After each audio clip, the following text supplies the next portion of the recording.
Hello నమస్కారం అండి. Telugu competitive exams ఛానల్కి స్వాగతం. మీరు మా యొక్క ఛానల్లో సబ్స్క్రైబ్ చేసుకోవడం ద్వారా మా లేటెస్ట్ అప్డేట్స్ అన్నీ కూడా మీ మెయిల్ ఐడికి వస్తూ ఉంటాయి. అయితే చూడండి, మనం చెప్పుకోబోయే క్లాసులు అనేవి కేవలం పంచాయతీ సెక్రటరీకి మాత్రమే కాదు, group 1, group 2, VRO, VRA, SI, constables all competitive ఎగ్జామ్స్కి కూడా ఇవి పనికొస్తూ ఉంటాయి. అయితే చూడండి, ఆంధ్రప్రదేశ్లో పర్యాటక ప్రాంతాలు అని చెప్పి మనం ఈ వీడియోలో మాట్లాడుకుందాము. ఈ పర్యాటక ప్రాంతాల నుంచి పోయినసారి బిట్లు ఏమి వచ్చినాయంటే, నేలపట్టు పక్షుల సంరక్షణ కేంద్రం ఎక్కడ ఉంది? శ్రీ పొట్టి శ్రీరాములు నెల్లూరు జిల్లాలో ఉంది. ఇట్లా ఏంటంటే ఒక్కో జిల్లాలోని ఒక్కొక్క ప్రసిద్ధి చెందినటువంటి ప్రాంతాలు ఉన్నాయి. ఆ ప్రాంతాల గురించి కాంపిటేటివ్ ఎగ్జామ్స్లో ఖచ్చితంగా అడుగుతున్నారు. అందుకనే మనం ఈ వీడియో చేయడం జరుగుతుంది. ఈ వీడియో ద్వారా మీరు కనీసం కాంపిటేటివ్ ఎగ్జామ్లో ఒక్క బిట్కైనా సరే 1 or 2 బిట్లు అనేవి వస్తూ ఉంటాయి. అంటే దేనికి సంబంధించిందైనా సరే, అంటే ఫర్ సపోజ్ మీరు సైన్స్కి సంబంధించిందే చూసుకోండి, సైన్స్కి సంబంధించిన అయినా సరే వరుస పెట్టి వచ్చేవి. సైన్స్కి సంబంధించినవి ఒక 4 బిట్లు, అలా కరెంట్ అఫైర్స్ సంబంధించినటువంటి కొన్ని బిట్లు, ఇవన్నీ కలుపుకునే లాస్ట్లో మనకి 150 మార్క్స్కి కూడా పేపర్ ఉంటుంది అన్నట్టు. ఓకే, ఇలా మనం ఒక మార్క్ అన్ని పోజేసుకుంటేనే మనకి లాస్ట్లో ఎక్కువ మార్కులు అనేవి వస్తూ ఉంటాయి. అయితే చూడండి, ఇక్కడ ఆంధ్రప్రదేశ్ పర్యాటక ప్రాంతాలు ఫస్ట్ ఆఫ్ ఆల్ మనం మాట్లాడుకోబోయేది ఏంటంటే, పైనుంచి వద్దాము. శ్రీకాకుళం. ఈ శ్రీకాకుళం డిస్టిక్లో ఏమున్నాయంటే, ఆసరవెల్లి సూర్యనారాయణ స్వామి ఆలయం, శ్రీముఖలింగేశ్వర ఆలయం, శ్రీ కోర్మాలయం, పక్షుల సంరక్షణ కేంద్రం, బౌద్ధ ఆరామాలు, స్తూపాలు, ఇవన్నీ కూడా శ్రీకాకుళంలో ఉన్నాయి. శ్రీకాకుళంలో వచ్చేది ఏంటంటే బాగా ప్రసిద్ధి ఏంటంటే సూర్యనారాయణ స్వామి ఆలయం అనేది చాలా ప్రసిద్ధి. అంతేకాకుండా శ్రీముఖలింగేశ్వర ఆలయం, శ్రీ కోర్మాలయం, పక్షుల సంరక్షణ కేంద్రం, బౌద్ధ ఆరామాలు, స్తూపాలు, ఇవన్నీ కూడా శ్రీకాకుళానికి సంబంధించినటువంటి పర్యాటక ప్రాంతాలుగా మనం చెప్పుకోవచ్చు. తర్వాత చూస్తే శ్రీకాకుళం తర్వాత విజయనగరం. విజయనగరంలో ఏముంటాయంటే కామధేనువు విగ్రహం, బొర్రా గ్రామం. ఏంటంటే ఈ బొర్రా గ్రామం ఏంటంటే ఇది అనంతగిరి కొండలు అనమాట. బొర్రా గృహంలో ఉన్నటువంటి శివలింగం, చారిత్రాత్మకమైనటువంటి బొబ్బిలి యుద్ధం కూడా ఇక్కడ జరిగిందని మనం చెప్పుకోవచ్చు అనమాట. ఓకే, ఈ బొర్రా గ్రామంలో ఈ బొర్రా గృహంలో ఉన్నటువంటి శివలింగం చాలా ప్రసిద్ధి చెందింది అనమాట. ఓకే, అయితే మన కాంపిటేటివ్ ఎగ్జామ్స్లో అడగవచ్చు, బొర్రా గ్రామం ఏ జిల్లాలో కలదు అంటే విజయనగరం జిల్లాలో కలదని మనం చెప్పుకోవచ్చు. తర్వాత చూడండి, విశాఖపట్నం డిస్టిక్ వచ్చేసరికి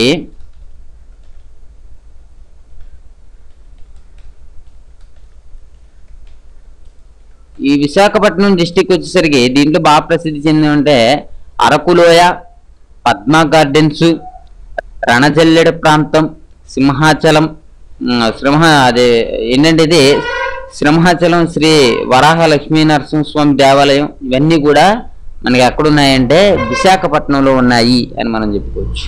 ఓకే, తర్వాత చూడండి, తూర్పుగోదావరి.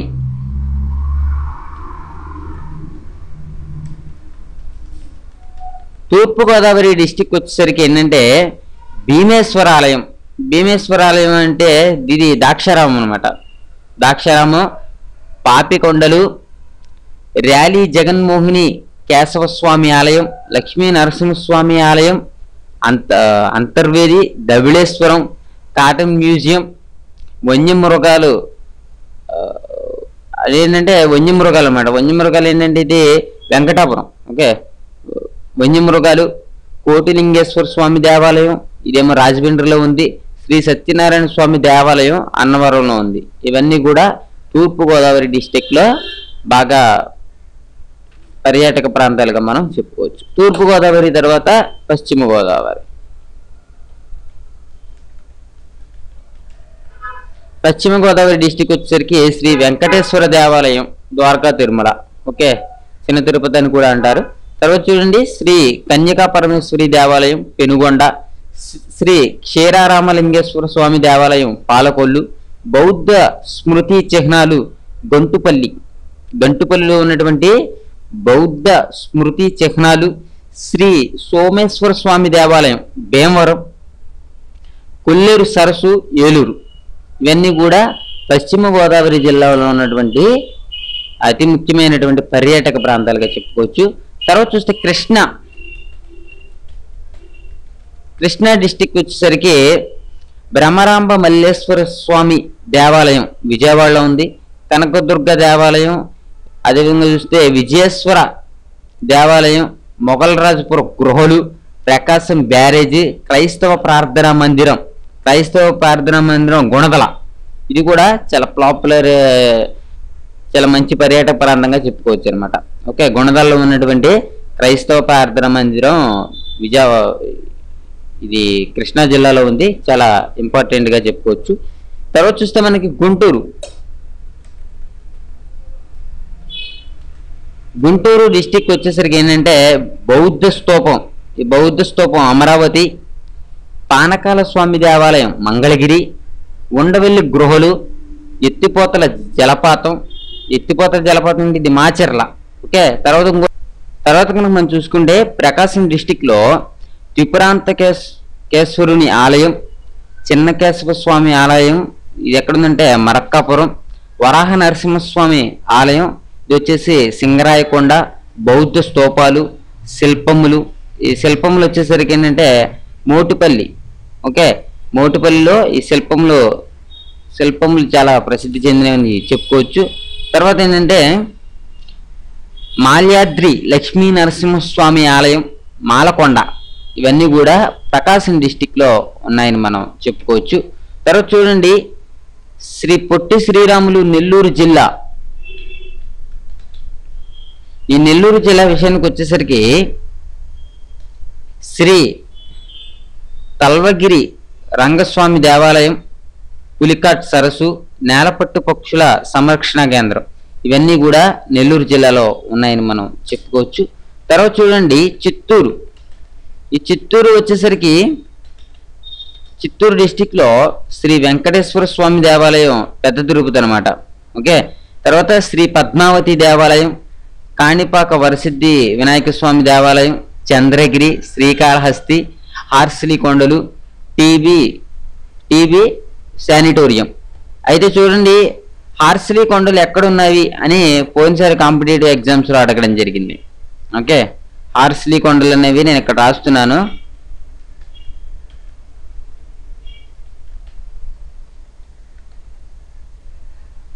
హార్సిలీ కొండలు, ఇంకోటి ఏంటంటే బాగా ప్రసిద్ధి చెందింది టీబీ శానిటోరియం.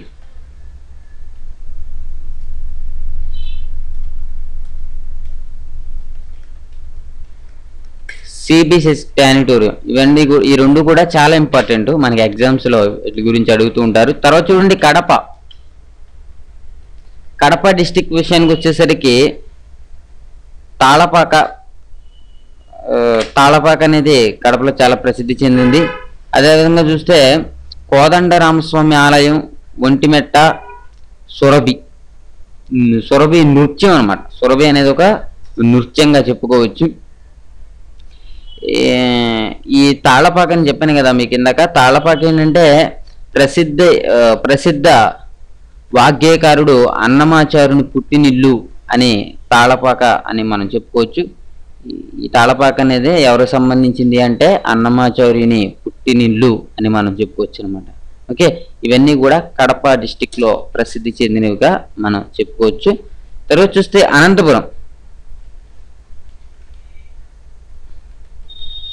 అనంతపురంలో ఏముందంటే లేపాక్షి దేవాలయం, విజయనగర రాజుల కోట. ఈ విజయనగర రాజుల కోట ఇది ఎక్కడుందంటే పెనుగొండలో ఉంది. తర్వాత హజరత్ బాబా ఫుక్రుద్దీన్ సమాధి, వేమన సమాధి, చింతల వెంకటరమణ స్వామి దేవాలయం. ఇదేంటంటే ఈ చింతల వెంకటరమణ స్వామి దేవాలయం తాడిపత్రిలో ఉంది. ఇంకోటి ఏంటంటే పుట్టపర్తి జైన మందిరం. ఇవన్నీ కూడా అనంతపురంలో ఉన్నాయని చెప్పుకోవచ్చు. ఓకే, తర్వాత చూస్తే కర్నూలులో మంత్రాలయం, రాఘవేంద్ర స్వామి దేవాలయం, అహోబిలం పోయినసారి ఎగ్జామ్స్లో అడగడం జరిగింది. అహోబిలం, ఓకే, ఇది చాలా ఇంపార్టెంట్. అహోబిలం శ్రీ మల్లికార్జున. తర్వాత కనుక మనం చూసుకుంటే ఈ శ్రీ మల్లికార్జున స్వామి ఈ ఆలయం, ఈ మల్లికార్జున స్వామి ఆలయం ఏంటంటే లింగ రూపంలో ప్రతిష్టాపితమై ఉన్నది. ఓకే, ఇంకోటి బట్టమేక పక్షుల సంరక్షణ కేంద్రం, ఇది కూడా చాలా ఇంపార్టెంట్ అండి. బట్టమేకల పక్షుల సంరక్షణ కేంద్రం ఏ జిల్లాలో ఉంది అని కూడా పోయినసారి అడగడం జరిగింది. తర్వాత ఏంటంటే అశోకుని శిలాశాసనం ఎర్రగుడిపాడు. ఓకే, ఇవన్నీ కూడా కర్నూలు డిస్టిక్లో ఉన్నాయి. ఇలా ఆంధ్రప్రదేశ్లో కొన్ని పర్యాటక ప్రాంతాలకు సంబంధించి బిట్స్ అనేవి అడుగుతున్నారు కాబట్టి మనం ఈ వీడియో చూసాము. దీంట్లో బాగా ఇంపార్టెంట్ అయినవి ఏంటంటే ఓవరాల్గా ఈ వీడియో మొత్తంలో కూడా బట్టమేక పక్షుల సంరక్షణ కేంద్రం ఎక్కడ ఉంది అని అడిగితే కర్నూలు డిస్టిక్లో ఉందని చెప్పొచ్చు. తర్వాత జైన మందిరం ఎక్కడ కలదు అంటే అనంతపురంలో ఉందని చెప్పొచ్చు. తర్వాత తాళ్లపాక ఏ జిల్లాలో ఉంది, కడప జిల్లాలో ఉందని చెప్పొచ్చు. తర్వాత హార్సిలీ కొండలు ఎక్కడ ఉన్నాయి, చిత్తూరులో ఉన్నాయి. తర్వాత ఇంకోటి ఏంటంటే నేలపట్టు పక్షుల సంరక్షణ కేంద్రం ఎక్కడుంది, శ్రీ పొట్టి శ్రీరాములు నెల్లూరు జిల్లాలో ఉంది. తర్వాత ఇంకోటి ఏంటంటే మాలకొండ ఏ డిస్టిక్లో ఉంది, ప్రకాశం డిస్టిక్లో ఉంది. తర్వాత ఎత్తిపోతల జలపాతం మాచర్ల దేనిలో కలదు, గుంటూరులో కలదు. తర్వాత క్రైస్తవ ప్రార్థనా మందిరం గుణదల ఏ జిల్లాలో కలదు, కృష్ణా డిస్టిక్లో కలదు. తర్వాత చూస్తే మనకి బౌద్ధ స్మృతి చిహ్నాలు గంటుపల్లి ఏ జిల్లాలో ఉంది, పశ్చిమ గోదావరి జిల్లాలో ఉంది. తర్వాత ఈ తూర్పుగోదావరి జిల్లాకు వచ్చేసరికి మనకేంటంటే భీమేశ్వర ఆలయం ద్రాక్షారామం ఎక్కడ కలదు అంటే తూర్పుగోదావరి జిల్లాలో ఉంది. ఇంకా మనకి విశాఖపట్నానికి సంబంధించి బాగా ఇంపార్టెంట్ ఏంటంటే అరకులోయ అనేది బాగా గుర్తుంచుకోవాలి. తర్వాత చూస్తే మనకి బొబ్బిలి యుద్ధం జరిగినటువంటి జిల్లా అంటే విజయనగరం జిల్లా. ఓకే, ఇవన్నీ కూడా చాలా ఇంపార్టెంట్ అండి. ఇవన్నీ కూడా మీరు గుర్తుంచుకోండి. మా ఛానల్లో సబ్స్క్రైబ్ చేసుకోవడం ద్వారా మీరు కాంపిటేటివ్ ఎగ్జామ్స్కి ఫ్రీగా ప్రిపేర్ అవ్వచ్చు. అంతేకాకుండా మీరు జాబ్ న్యూస్ కూడా తెలుసుకోవచ్చు. Thank you for watching. Have a nice day.